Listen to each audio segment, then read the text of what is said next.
Aloha and welcome to this module on the basics of user interface design.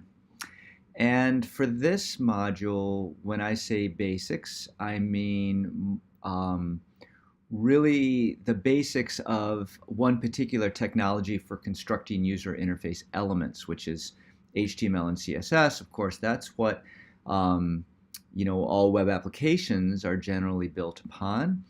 Interestingly, the rise of technologies like Electron mean that even desktop apps are now being designed using HTML and CSS. That's just crazy. So it turns out that a basic understanding of HTML and CSS is pretty essential for any application developer, regardless of whether or not you want to be a designer, quote unquote, or not. I would wager a plate lunch that almost every single one of you are going to have to build some kind of web application at some point in your career.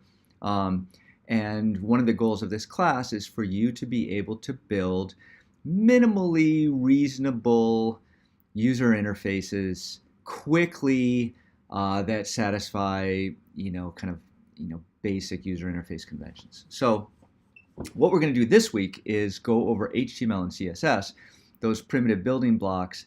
Next week, we will start looking at a CSS framework called Semantic UI, which will really elevate your ability to create modern-looking user interfaces in very few lines of code.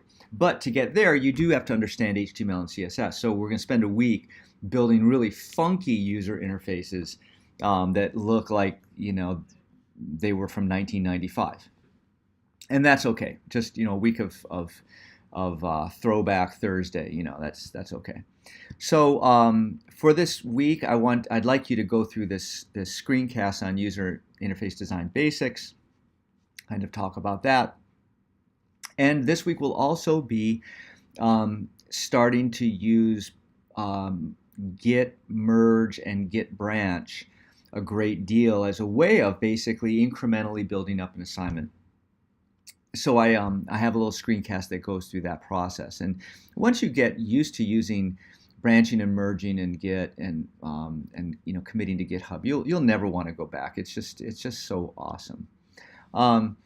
It's also Google has a bunch of web fonts that makes it really fun to kind of play with the typography. Obviously, you can go really deep into typography. We're going to not go deep. We're going to stay in like the shallow end of the pool.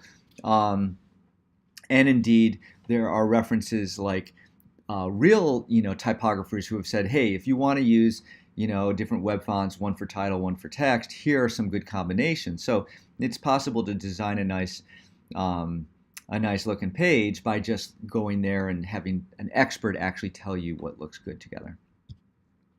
It's also important to learn more about Chrome developer tools. That's why I want you to use Chrome for this class for many reasons, but one reason is so that we're all getting used to using the same debugging environment.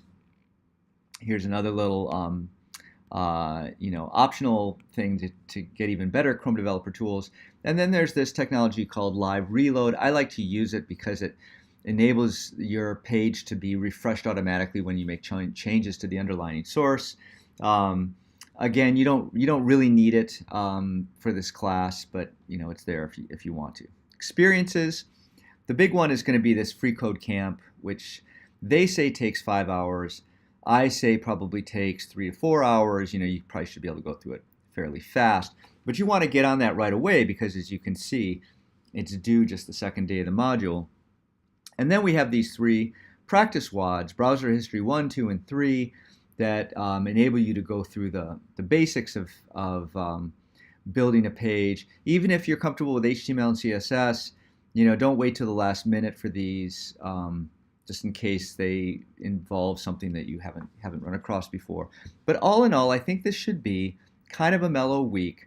Not HTML and CSS is not rocket science, and I'm not requiring you to become a CSS ninja in this class at all, just to have the very basics of each of these things. The ninja stuff is going to be done under the covers for you by using a framework like Semantic UI. There's other frameworks out there. There's Foundation, there's Twitter Bootstrap. All of them, in my opinion, are about 95% equivalent. And once you know one, it's extremely easy to move to another one. So after this class, you may say, oh, I want to try Twitter Bootstrap. It'll be very simple for you to do it. I'm preferring Semantic UI because it just tends to work pretty well with Meteor, which is the tech stack we'll be looking at next. And it's a good framework. So there you have it, HTML, CSS. Maybe not the most important module of the semester, but a precursor to some very important modules that are coming up.